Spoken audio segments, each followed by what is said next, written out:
Salut toi et bienvenue dans ce podcast Bouffe-moi ce bouquin où on parle littérature, culture et tout ce qui s'en rapproche de près ou de loin. Et aujourd'hui en fait j'ai décidé de venir accompagner et de ne plus être toute seule.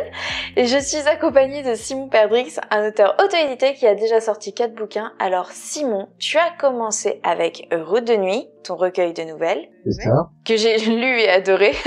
Alors j'ai commencé par tes romans qui sont du coup de ta trilogie Chimère et que tu as fini. Du coup, j'avais commencé avec Chimère et une brève histoire de sang. Il me reste Vampire à lire d'ailleurs et j'ai très hâte. Et après, j'avais continué avec ton recueil et j'avais vraiment adoré. Merci. Pour moi, c'est Route de nuit le meilleur. Ouais, il y en a qui trouvent que c'est le meilleur. Ouais. Alors, je vais pas rentrer dans les détails parce que j'ai fait une chronique dessus en fait. Mais ce lien conducteur qu'il y a dans le recueil, c'est vraiment ce que j'ai adoré. Genre, ça change des autres recueils quoi. Ok, merci. Mais du coup, alors pour tous tes bouquins là, t'as jamais fait appel à un bêta-lecteur, c'est ça hein? Non, jamais. Et du coup, c'est quelque chose que certains vont reprocher parfois à l'auto-édition, en disant que, en gros, on fait pas appel au bêta-lecteur et qu'il y a ces bourrées de fautes et ainsi de suite. Enfin, il y a plein d'incohérences. Sauf que moi, j'ai lu tes bouquins. Et, j'en ai lu 3 sur 4. Et quand j'ai appris que tu avais jamais eu de bêta-lecteur et que t'avais sorti, en fait, des bouquins de cette qualité-là, j'étais un peu sur le cul. Parce que, en fait, c'est très bon. C'est très bon, bordel. Donc, ma question, c'est, est-ce que tu n'as jamais fait appel à un bêta-lecteur parce que tu sais que tu es bon et que tu n'en as pas besoin? Ou est-ce que tu es contre l'idée des bêta-lecteurs de manière générale? Contre, non, quand même pas. Si tu en ressens le besoin, faut faire appel à eux, y a pas de souci. Le truc avec moi, c'est que je considère que je suis mon pire bêta-lecteur. Et avant de sortir un bouquin, je peux le relire au bas mot 10 fois, mais c'est la moitié de la vérité. En vérité, je le relis facilement 20 ou même 30 fois, c'est déjà arrivé. Et c'est pas 30 relectures avec juste je vérifie la ponctuation ou les fautes d'orthographe ou les tournures de phrases. C'est-à-dire qu'entre la première et la dernière version, tu vas pas reconnaître le bouquin, pas du tout. Et même entre la 29e et la 35e version, il va encore y avoir des différences assez majeures, honnêtement. Je suis intraitable avec moi-même au niveau de la cohérence du récit, au niveau des tournures de phrases, au niveau des fautes, au niveau de la ponctuation, au niveau du rendu global. Et tant qu'il me plaît pas à 200%, je sortirai pas le bouquin. Il est même déjà arrivé que j'en sorte un, que je le dépublie, que je le republie quelques jours après pour des histoires pour des broutilles, pour des virgules qui me plaisaient pas ou des tournures de phrases que personne n'aurait remarqué honnêtement et qui moi me gênaient. Et donc j'ai dépublié le bouquin, je l'ai republié dans la foulée. Pour des broutilles, parce que je suis intraitable avec moi-même. Je crois vraiment que je suis mon pire bêta-lecteur et que aucun tiers n'arriverait à être aussi méchant que moi envers moi-même, c'est impossible. Donc du coup, en fait, toi, tu te passes de bêta-lecteur parce qu'en fait, t'es un peu un perfectionniste, c'est ça? Et que de toute façon, toute une équipe de bêta-lecteurs, ça ferait jamais le job que toi t'arriveras à faire tout seul, en fait, quoi. Tu regardes tout, tu décortiques tout.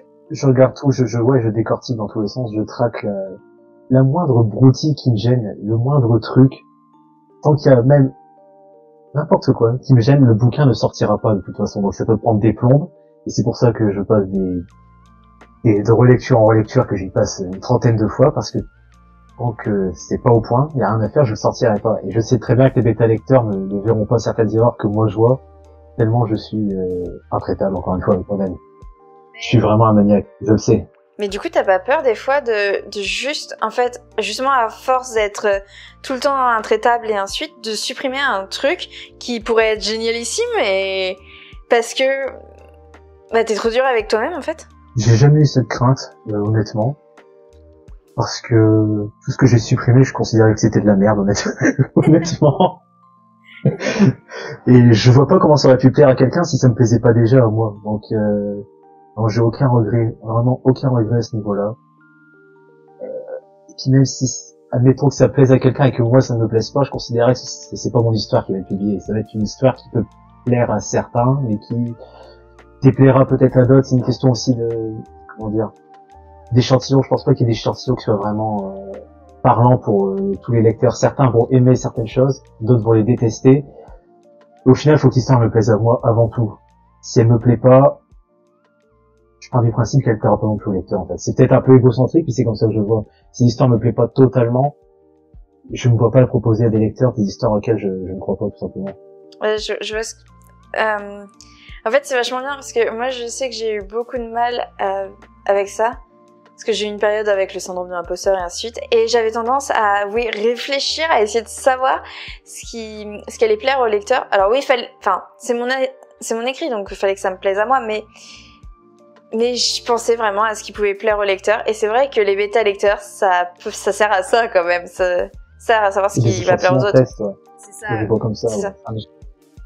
Et on rappelle un peu le principe des projections test au cinéma, en fait, où on passe le film quasiment fini à une poignée de spectateurs et qui laisse leurs impressions à la fin du film.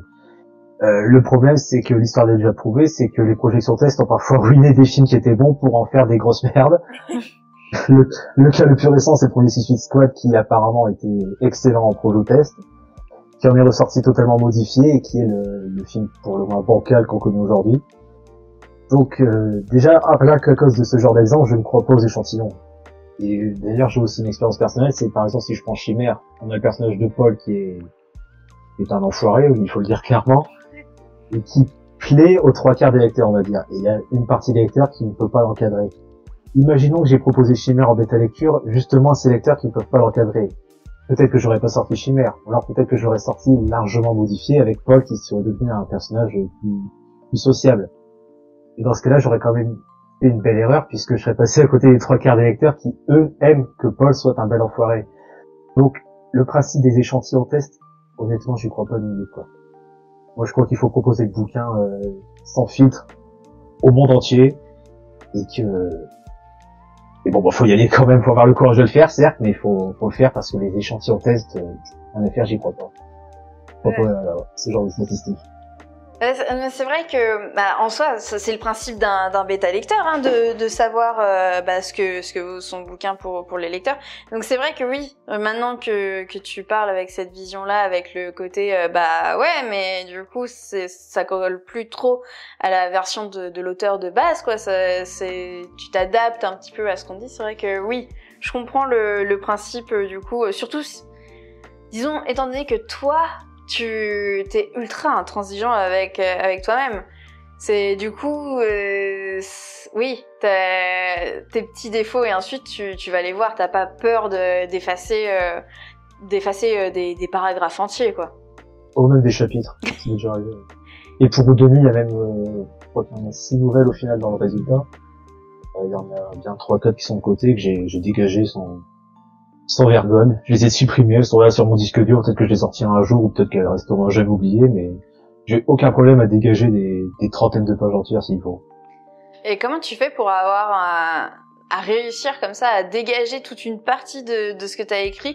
Parce que, tu l'as vécu, l'écriture, tu sais que t'en as chié pour sortir ça.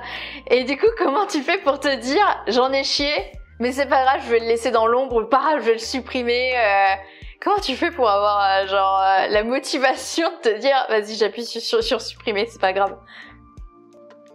Déjà il faut beaucoup de recul avant d'y revenir, c'est-à-dire qu'entre chaque version je prends quand même quelques jours pour moi pour vraiment décompresser et avoir du recul sur ce que j'ai écrit. Une fois que tu as du recul, tu te rends compte quand même des passages ou dans le cadre de lui des nouvelles qui nuisent à l'ensemble, qui sont pas en accord avec la démarche globale du bouquin. Tu t'en rends compte avec du recul. Enfin, en tout cas, moi, je m'en rends compte. Après, ceux qui s'en rendent pas compte, dans ce cas-là, qu'il fassent appel à des bêta-lecteurs, c'est sûr que si, même avec le recul, vous pensez que vous n'avez produit que des trucs valables et merveilleux, faites appel à un bêta-lecteur, mais moi, c'est pas mon cas. Encore une fois, je suis tellement intransigeant que quand c'est de la merde, je le dis franchement, là, j'ai écrit de la merde, allez hop, poubelle, ça sert à rien, je vais pas publier un machin pareil, je vais me taper la honte et, de toute façon, j'assumerai pas de sortir un truc auquel je crois pas, encore une fois. Oui, te connaissant, oui, tu es très très entier, donc c'est sûr que oui, toi, si t'y crois pas à fond, t'y vas pas, quoi. Ouais, voilà, exactement. Mais du coup, j'ai une autre question parce que, forcément, tu te poses des questions quand t'es en train de réécrire et ainsi de suite. Tu te dis, est-ce que c'est bon ou pas ce que j'ai fait? Alors, oui, on arrive plus ou moins à se juger en fonction de chacun, mais il y a quand même des moments où même si toi t'arrives à être assez objectif, tu te poses quand même des questions. Tu te dis, bah, est-ce que je vais pas à droit dans le mur quand même, là? Et est-ce que dans ces moments-là, tu discutes avec d'autres personnes autour de toi ou vraiment c'est solo et même juste poser une petite question, demander un petit détail, tu le fais pas ça?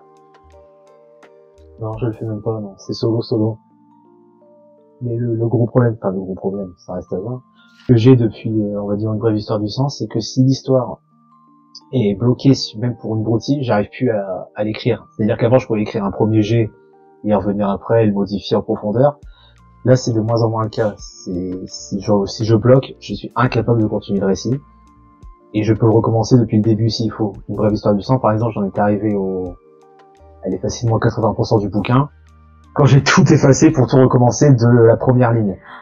Donc, si je sens qu'il y a un truc qui déconne à un moment, j'efface tout et je recommence, tout simplement.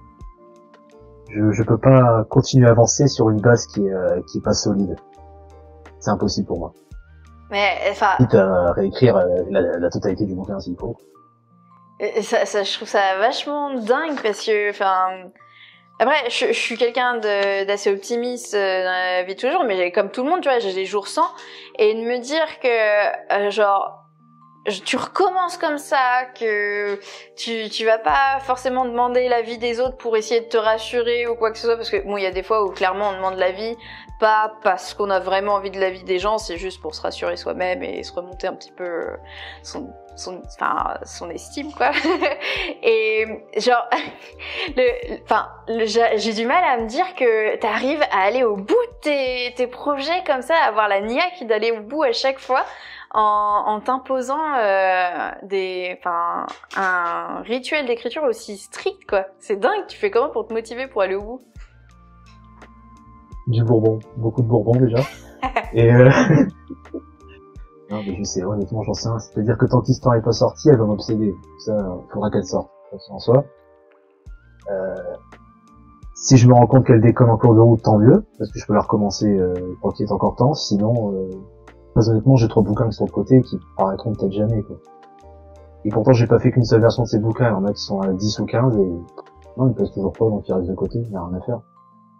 Tant que ça me plaît pas, ça paraîtra pas. Et d'ailleurs, il est probable que j'y revienne même pas sur ces bouquins-là, puisque pour maintenant, ils sont en stand-by depuis tellement longtemps que j'ai perdu justement la niaque pour eux.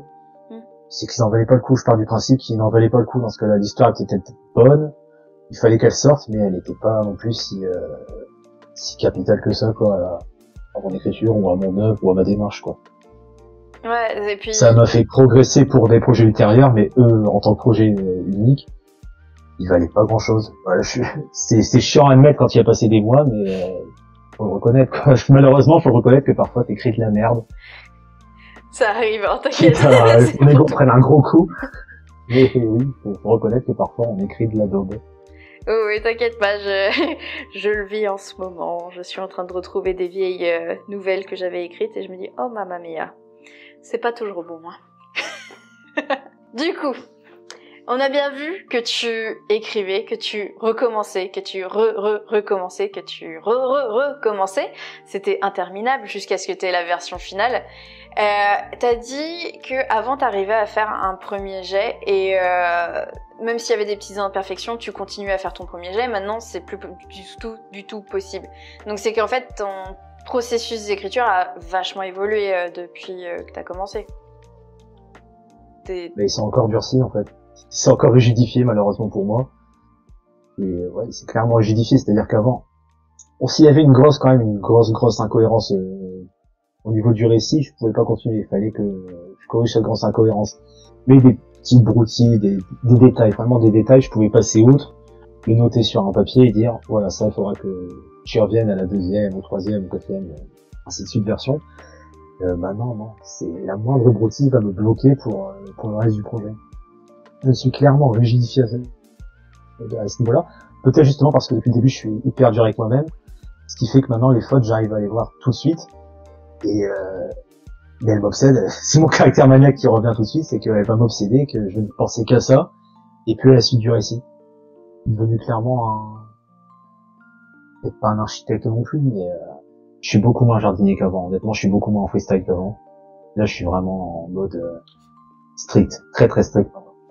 Est-ce que ce serait pas parce que justement à force tu vois la mécanique qu'il y a derrière l'écriture, c'est beaucoup moins instinctif et là ça devient vraiment c'est en mode ultra professionnel quoi. C'est ça, c'est du boulot quoi, tu vois toute la mécanique qu'il y a derrière, tu vois toutes les ficelles quoi qu'il y a derrière que tu voyais pas forcément avant. Bah, disons qu'avant je les voyais, parce que je pense pas que Chimère soit totalement incohérent non plus, sinon j'aurais pas publié, mais je voyais les incohérences même minimes au bout de, peut-être pas la première relecture, mais la deuxième ou troisième. Alors que là, ouais, je suis tellement rodé, j'écris tellement, j'espace de moins en moins mes projets aussi, c'est-à-dire que Vampire, je l'ai fini la dernière version, je crois que je l'ai fini en mars. Là, celui sur lequel je suis actuellement, je l'ai commencé début mai, donc ça fait quand même un laps très très court. Je m'autorise quasiment plus de vacances. Je suis toujours dans mes bouquins. Donc c'est sûr que, je crois que c'est Amélie Nothomb, même si je dis pas, c'est pas Amélie Nothomb qui avait dit que l'écriture c'est comme un muscle. Et plus tu bosses, plus le muscle s'endurcit, elle a raison. Ouais. Et que plus tu te relâches, plus le muscle lui aussi se relâche. Mais là, vu que du coup je n'arrête plus, c'est vrai que je suis en mode bodybuilder, quoi. C'est une mécanique vraiment rigide, je l'avoue, mais qui, j'espère, porte ses fruits quand même. Et du coup, comme tu recommences jusqu'à ce que ce soit bon, genre, t'as un déclic à un moment donné où tu dis c'est bon, c'est la dernière version, je m'arrête là, ou c'est compliqué quand même de finir par voir que c'est bon, tout se passe bien, là, cette version est bonne, elle est prête pour être diffusée. Ouais, c'est compliqué, la veille de la publication, je suis encore capable de le modifier. Disons quand même, quand je suis à 20 ou 30 versions, que je me rends compte qu'il y a plus grand chose à changer, peut-être même plus du tout de trucs à changer. Là, je me fixe une deadline et je me dis, si je publie pas à cette date-là, je publierai jamais. Donc, je me jette à l'eau. Tant pis. Même si je m'écoutais, j'y passerai encore des plombes. Et là, en fait, le risque, ce serait de vraiment là le dénaturer. Ouais. Et que le projet final, il ait plus du tout rien à voir avec ce que j'avais au départ. Donc, je me rends compte quand même quand je vais un peu trop loin. Mais ça n'arrive jamais avant 20 ou 30 versions. Parce que, en fait, moi j'ai eu ce problème-là avec mon roman, justement, où à un moment donné, j'ai trop voulu le retravailler et en fait, je l'ai un peu dénaturé justement à cause de ça, parce que je l'ai trop travaillé toute seule de mon côté. Et c'est après où on m'a dit, non, en fait, t'aurais dû laisser comme ça, t'aurais dû faire ça. Et c'est pour ça que, je suis d'accord avec toi sur le principe que des bêta-lecteurs, des fois, ça va te pousser à faire des changements que t'aurais pas fait et qui vont dans le mauvais sens.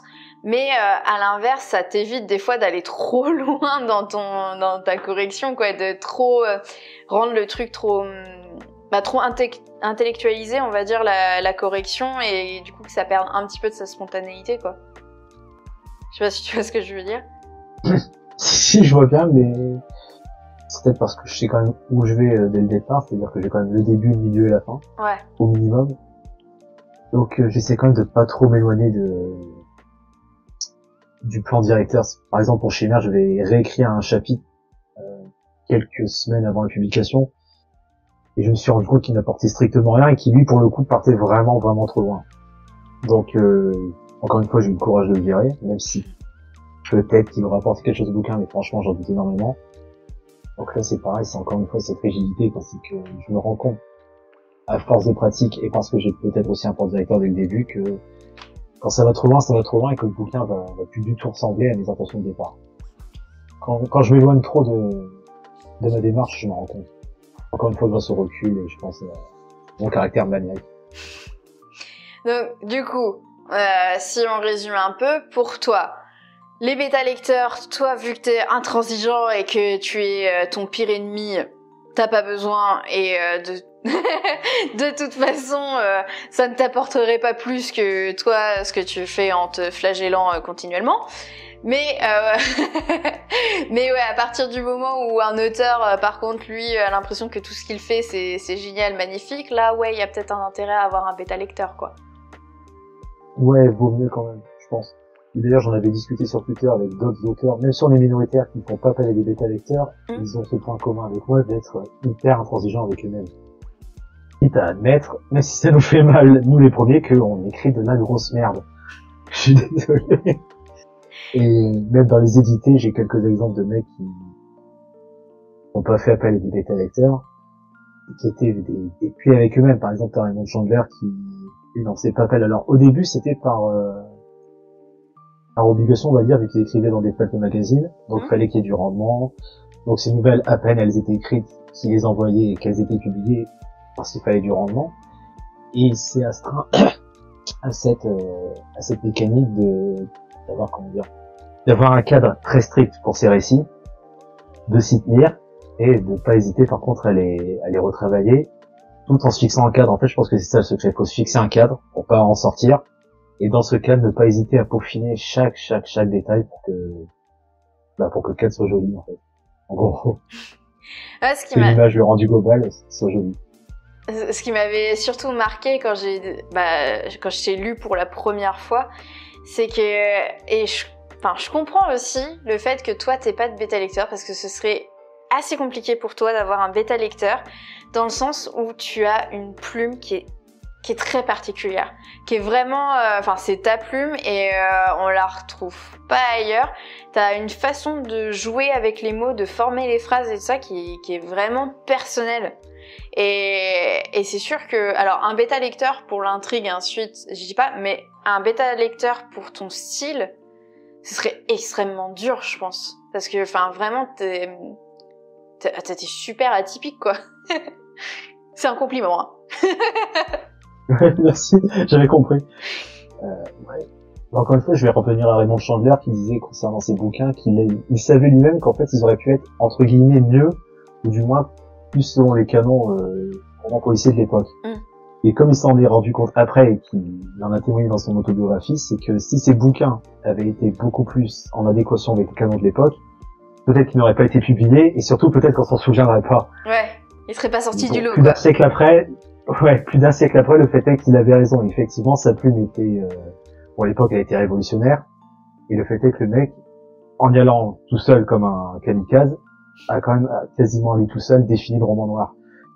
Donc, parfois l'audace ça paye. Après, je dis pas non plus d'y aller toujours comme un kamikaze, mais parfois sortir du lot, ne pas hésiter à envoyer chier les conventions, c'est pas plus mal. La preuve avec Chandler ou même Lovecraft qui à l'époque était super reconnu de son vivant et qui aujourd'hui est considéré comme une référence absolue de l'horreur, peut-être même la référence absolue. Mais qui, encore une fois, à l'époque, vu qu'il correspondait pas au canon, était pas super reconnu. En fait, je pense que c'est aussi une question sur le long terme ou le court terme. Quand tu fais appel à un bêta-lecteur, tu peux être sûr, même à plusieurs bêta-lecteurs, tu peux être sûr que, encore une fois, tu peux être sûr, il y a la question des échantillons, il y a quand même plus de chances que ça plaise au maximum de gens, mais selon quels critères? Parce que honnêtement, quand je lis des bouquins actuels, je parle des bouquins édités, très honnêtement, je me fais chier. Les plus belles plumes que j'ai découvertes ces derniers temps, c'était en auto-édition avec des mecs qui justement prenaient des risques. Parce que, honnêtement, les bouquins actuels, j'arrive plus à faire la différence entre un auteur ou un autre. Ils ont tous la même gueule, tous le même style, tous les mêmes thèmes. Et je trouve qu'on est comme au cinéma, quoi, avec les blockbusters qui ont tous la même gueule, ils sont tous dans le même moule. Et honnêtement, je me fais chier. Quand je lis des édités actuellement, je me fais chier. Donc, je retrouve heureusement en auto-édition cette audace qui me plaît chez les auteurs que je lisais quand j'étais adolescent, les auteurs des années 30, 40, 50, jusqu'aux années 80 en fait. Il y avait peut-être moins de lissage et plus d'audace tout simplement. Ça me fait rire là ce qui est en train de sortir parce que je l'ai balancé ça il y a pas si longtemps. Ça fait plus d'un an maintenant que je suis chroniqueuse et que du coup je chronique que des auteurs auto-édités, que je lis que ça. Et cet été j'ai voulu retourner un petit peu au classique édité, tu vois, et lire des auteurs qui sont, tout le monde dit qu'ils sont géniaux et ainsi de suite. C'est la crème de la crème. Et je me suis fait chier. je me dis... C'est normal. Mais en fait, ouais, c'est ça. Tu retrouves tous les codes, quoi. C'est toujours un petit peu un copier-coller. Ouais. C'est ça. Ouais. Non, mais j'ai eu le souci il y a pas longtemps avec un polar qu'on m'avait recommandé, un polar coréen qui était apparemment le meilleur polar de 2021. J'ai fait l'erreur là de le lire après avoir relu tous les Raymond Chandler justement. Je suis tombé de haut quand même, parce que ça ressemble tellement à tout ce que j'ai lu ces dernières années et qui m'a pas marqué. Toujours la même formule qui revient, j'ai l'impression. Je sais pas si les éditeurs se concertent entre eux pour sortir la même tambouille, mais honnêtement, c'est quand même l'impression que j'ai. Ou alors, pendant la bêta lecture, les gens sortent toujours les mêmes trucs qui fonctionnent tout le temps, les mêmes schémas. faut faire comme ci, faut faire comme ça, et... On en revient justement à ça, ouais. Les critères, selon quels critères on définit qu'un bouquin est bon ou pas, quoi. Donc, il vaut mieux pas tenter, de jeter à l'eau, quitte à se planter, mais avoir l'audace de le faire et de mettre en avant son propre style et son propre univers, plutôt que de se conformer à un modèle qui commence quand même à devenir assez chiant, là, je trouve. Honnêtement, ces dernières années, je me fais chier quand je viens à l'éditer. La plupart du temps, je me fais chier. À une ou deux exceptions près, je trouve pas d'auteur qui m'ait retourné le cerveau, franchement. Alors, moi, je suis une grande fan de Stephen King, et ça me fait un peu chier de le Mais dire. oui, ça fait longtemps, quoi. Ça me fait un peu chier de le dire, mais ces derniers bouquins, bah, c'est un peu ce que je ressens. Genre, je me dis, bah ouais, enfin, il a perdu ce côté-là, ça fait plus lissé, plus je réponds au code et tout ça, et c'est vrai que, bah, en fait, mon amour de la lecture part de Stephen King de base, et il a été ravivé justement avec les auto-édités pour les raisons que tu dis, le fait que, bah, ils font selon leurs règles à eux, quoi, la plupart, et c'est vrai que c'est quelque chose qui sort de l'ordinaire, quoi, qui vraiment te fout un truc dans le bide. Ouais, c'est enthousiasmant, clairement. Vraiment, alors que au niveau des édités, pour l'heure, je trouve que effectivement, c'est quand même très lissé, quoi. Ça se voit même d'une série, dans une seule série, par exemple. Moi, je suis très fan de Millennium. Tu prends les 3 premiers de Stieg Larsson, le mec a vraiment une patte qui déplaît à certains d'ailleurs, parce que c'est très froid, très rigide, très intellectualisé. Tu lis ceux qui ont suivi, qui ont été confiés à notre auteur depuis sa mort. Encore une fois, c'est toujours la même chose, quoi. C'est des phrases courtes, d'abord l'intrigue, aucun temps mort, pas trop d'atmosphère. C'est pas froid, alors pour le coup, c'est sûr que ça se lit facilement, mais ça laisse rien, quoi. C'est vite lu, vite oublié. Ouais. Malheureusement. C'est quand même l'impression que j'ai avec la majorité des édités.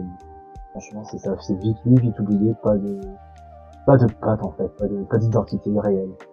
À une ou deux exceptions près, encore une fois, mais la majorité, vraiment, je n'arrive plus à faire la différence. Et du coup, bah, pour revenir sur le sujet de base, sur la bêta lecture, toi, donc, t'arrives, quand tu te relis, à réussir à voir ce que tu veux modifier dans ton roman, sans suivre, du coup, bah, ces codes que tu retrouves dans les édités. Comme tu sais que ça te fait chier, tu t'arrives à éviter de les reproduire, Voilà, ça. c'est ça. En gros, c'est ça, ouais, clairement. Faut aussi lire ce qui nous emmerde pour savoir ce qu'on peut pas écrire, justement. Même si c'est chiant de lire des trucs chiants, cette vérité de la palisse. Mais ouais, je pense qu'il faut quand même en lire quelques-uns pour savoir justement ce que tu veux pas faire. Ah bah... C'est sûr que vu que je les ai lus et qu'ils m'ont rien fait, qu'ils m'ont pas retourné, que je les ai déjà oubliés, j'ai pas envie non plus qu'on oublie mes récits. Donc quitte à percuter, à sortir du lot, ouais, je vais faire selon mes règles que selon les règles actuelles que je trouve franchement fades. Et du coup, vu que tu te reposes que sur toi, donc tu te formes, ça j'ai bien compris, en lisant du coup, bah autant des trucs qui te font plaisir que des trucs qui t'emmerdent. Comme ça, bah tu sais ce qu'il faut pas faire. Moi, les trucs qui m'emmerdent quand même. mais au moins tu sais ce qu'il faut pas faire, quoi, du coup. Tu vois très bien ce qui fonctionne pas, quoi. Mais est-ce que, alors ça c'est la question, je pense connaître la réponse. Est-ce que tu regardes genre des conseils écriture, des trucs comme ça, je sais pas, lire des bouquins qui te conseillent comment faut écrire, ou genre non, c'est hors de question, tu sais vraiment 100% ton instinct, quoi, genre vraiment ce que toi tu ressens dans tes tripes, quoi. J'en ai lu quelques-uns au début avant de me lancer dans Route de Nuit, mais j'ai rendu compte qu'il n'y en a aucun qui marchait. Donc j'ai tout simplement oublié. Ça marchait pas sur moi en tout cas, donc j'en prête pas attention. Simplement. J'avais un bouquin, moi, justement, de conseils d'écriture qu'il faudrait que je retrouve et que je te donne le titre, qui est génialissime. Et c'est un truc du style comment écrire un roman et se faire publier dans une maison d'édition. Enfin, tu sais, le truc bien putaclic, quoi. Et les conseils, mais c'est génial parce qu'en fait, c'est l'anti-conseil pendant tout le bouquin. Et le plus drôle, d'ailleurs, c'est que cet auteur-là a écrit pas mal de bouquins, qu'il a été refusé à chaque fois par toutes les maisons d'édition, sauf pour ce bouquin-là. C'est son premier bouquin qui avait été édité. Et dedans, c'était tous ces conseils, justement, à limite compter le mot près de ta phrase pour voir si... tous les conseils que tu vois, en fait, mais poussés à l'extrême pour montrer à quel point c'était un petit peu parfois débile, quoi, d'aller jusqu'à ce stade. démonté par ma psy, ouais. Ah, c'est ça. Bon, il y avait aussi divorcer, quitter, vivre sous les ponts et puis noyer ses gosses pour avoir plus de temps, comme conseil. Oui, ça, pourquoi pas. T'as à peu près le même quand même, toi. Avec vivre dans sa cave et s'entourer de bouteilles de bourbon. Ouais, faut que là j'ai pas de cave, mais ouais, sinon c'est ça. Là pour le bourbon, mais clairement. Fais gaffe au bout d'un moment. Pas trop non plus. Par contre, j'écris jamais en étant bourré. Ah. Je tiens à préciser ça. pourtant, en te lisant, on pourrait se poser la question. Non, mais je crois que j'ai la même méthode qu'Emingo à ce niveau-là. C'est-à-dire qu'il pouvait écrire bourré, mais il corrigeait en étant sobre. Donc, pour avoir le rendu bourré, mais avec le côté professionnaliste. C'est pas mal. Donc tu ne bois pas sur tes heures de travail, c'est bien. Non, voilà. Alors, est-ce que tu as autre chose à rajouter par rapport à la bêta lecture? Parce qu'on on est un petit peu parti sur d'autres sujets, mais est-ce que tu as un conseil par rapport au bêta lecteur pour les auteurs, du coup? Le choix de est-ce que j'y vais ou j'y vais pas? Y aller, encore une fois, si on est vraiment trop convaincu d'écrire le chef-d'œuvre qui va révolutionner la littérature. Honnêtement, il y a de fortes chances que ce soit pas le cas, donc va vérifier chez des tiers. Ce serait vraiment moi c'est vraiment le principal cas de figure où il faut faire appel à des bêta-lecteurs si t'es trop sûr de toi. Parce que dans ce cas-là, il y a 99% de chances que tu te plantes en beauté. Sinon, par ça, quitte à vraiment faire appel à des bêta-lecteurs, faut en trouver qui ait exactement la même sensibilité que toi. Qui puisse vraiment t'orienter en fonction de ta démarche en la saisissant bien dès le début. Là, ça me paraît quand même assez difficile à trouver ce genre de bêta-lecteur. Ça me paraît très difficile.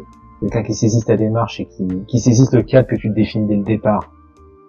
Qui sache voir aussi bien que toi où tu te plantes et où il faut te perfectionner, ça me paraît quand même assez difficile. Alors, en fait, faut que ce soit quelqu'un, qui te connaisse déjà en tant qu'auteur, qui t'ait déjà lu, enfin, un lecteur que tu sais, qui capte ton truc, quoi. Et encore, que chaque roman est différent. En plus, donc faut qu'il arrive à te suivre sur celui-là aussi, quoi. Voilà, c'est ça. Donc, beaucoup trop de critères, beaucoup trop chiant de trouver le bon bêta lecteur, quoi. Ouais, de mon point de vue, ouais. Encore une fois, c'est moi mon pire bêta lecteur parce que j'ai les pires critères du monde et que ils sont bien définis, mes critères, ils sont aussi bien définis que ma démarche, donc je sais quand je vais déconner. Et je sais quand je pourrais me jeter à l'eau, même s'il y a toujours cette petite part d'angoisse, mais disons qu'au bout quand même de 30 versions, je plonge sans trop dans les pressions. Donc, pour trouver le meilleur bêta lecteur, c'est pas une personne de l'extérieur qu'il faut trouver, c'est juste devenir son pire ennemi et savoir vraiment se dire quand on a fait de la merde. Bah ouais, faut avoir le courage de se dire qu'on n'est pas un génie. Et ça, c'est dur. Faut avoir l'audace de se rendre compte qu'on écrit de la daube. Et ça c'est très dur quand on est dans le milieu des auteurs, parce que être auteur, c'est être quand même pas mal narcissique. Et parfois, avoir un ego démesuré. Donc, c'est pas donné à tout le monde de pouvoir se dire j'ai fait de la merde. Non, mais même pour moi, c'est pas toujours facile, surtout quand il y a passé des mois et que tu te rends compte que t'aurais mieux fait de te casser une patte, c'était jamais plaisant, effectivement. Mais, faut quand même l'admettre, faut redescendre de sa planète et se rendre compte que c'est pas bon. Encore une fois, faut prendre du recul, quitte à se repencher aussi sur les bouquins qui t'ont emporté, qui t'ont vraiment retourné le cerveau, tu les compares avec le tien. S'il fait même pas le quart de ce que t'as fait les bouquins que t'as retourné le cerveau récemment, je pense que c'est même pas la peine de continuer. Ouais. Mets le projet de côté, tu vas sur autre chose. Ouais, je vois ce que tu veux dire. Mais enfin, moi je suis aussi dans l'équipe pro, faut lire pour s'améliorer. Et je sais qu'il y a des auteurs qui ne lisent pas et qui disent qu'il y a pas de soucis, ils arrivent quand même à... Non plus. Et ça pourrait être intéressant justement que à un moment donné je demande à quelqu'un qui a cette vision-là comment il arrive, parce que j'ai énormément appris, comme tu disais, en lisant autant des bouquins que j'ai adorés que des bouquins d'ailleurs qui n'étaient pas forcément bons. Ça m'a beaucoup appris aussi, hein.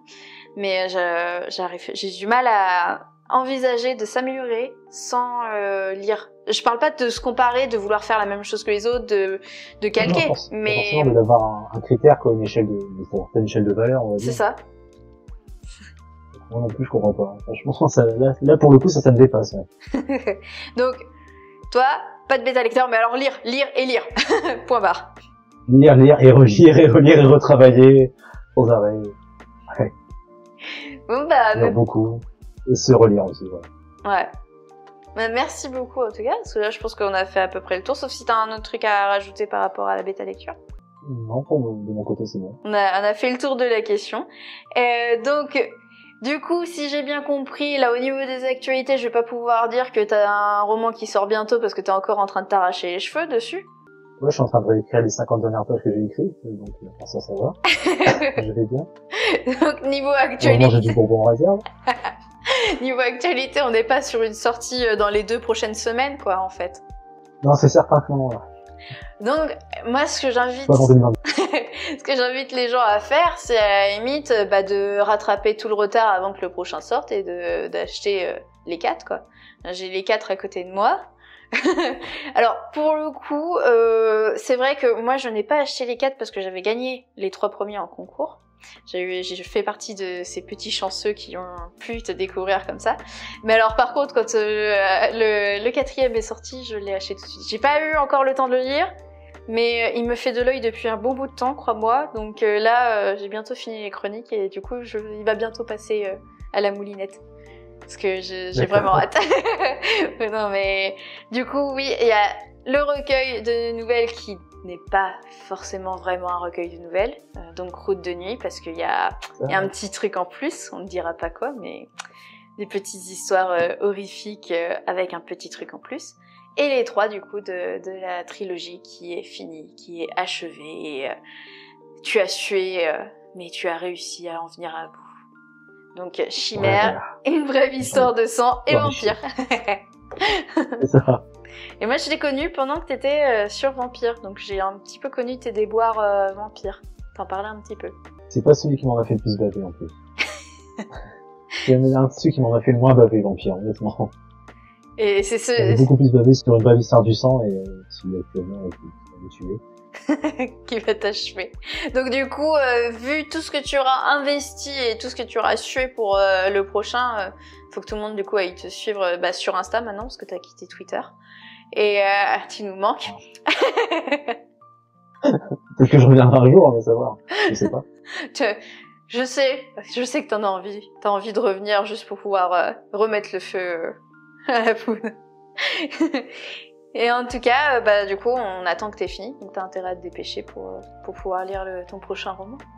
Est-ce que tu veux nous en parler un petit peu quand même? Nous dire un petit peu de quoi ça parle? Ce sera un western avec de l'horreur. Mélange western, horreur. Voilà. Ah oui, c'est court. C'est vraiment court comme présentation. Ok. Donc comme ça. Pour l'instant, je dis rien. Tant qu'il n'est pas achevé, je dis rien. Parce qu'on sait jamais. Que je vais encore. C'est ça. Il y aura peut-être encore une autre version. Ça va totalement changer. Voilà. Ce sera un western avec de l'horreur, ça c'est certain. Mais pour l'instant, on sait pas Non, encore. nous avançons pas trop. D'accord. Mais voilà. Il n'y a pas de souci. Merci beaucoup en tout cas pour avoir répondu à l'invitation, surtout que t'as été le premier que j'ai testé mes armes sur toi. Donc mon pauvre, t'as servi de cobaye. Oh, ça va, c'est cool, t'inquiète. Et c'était un super moment en tout cas de voir avec ton point de vue aussi, et puis d'en discuter. Parce que c'est vrai que je savais que t'étais pas BL, mais je savais pas forcément pour quelle raison et si c'était vraiment... Non, aucun BL, c'est la pire idée au monde, ou si c'était nuancé, mais du coup, maintenant, on a la réponse. Donc, merci beaucoup. De rien. Voilà, c'est tout pour aujourd'hui. J'espère que ce nouveau format te plaît. Et en tout cas, le mois prochain, on sera sur les podcasts, en fait, seront sur le thème de l'inspiration. Et j'aurai aussi une invitée, du coup, pour le podcast final du mois. Donc voilà, je garde encore une fois l'identité secrète. Et c'est une personne qui a une vision totalement différente de la mienne par rapport à l'inspiration. En tout cas, j'espère que ça t'aura plu. Je t'embrasse fort. C'était Mélanie.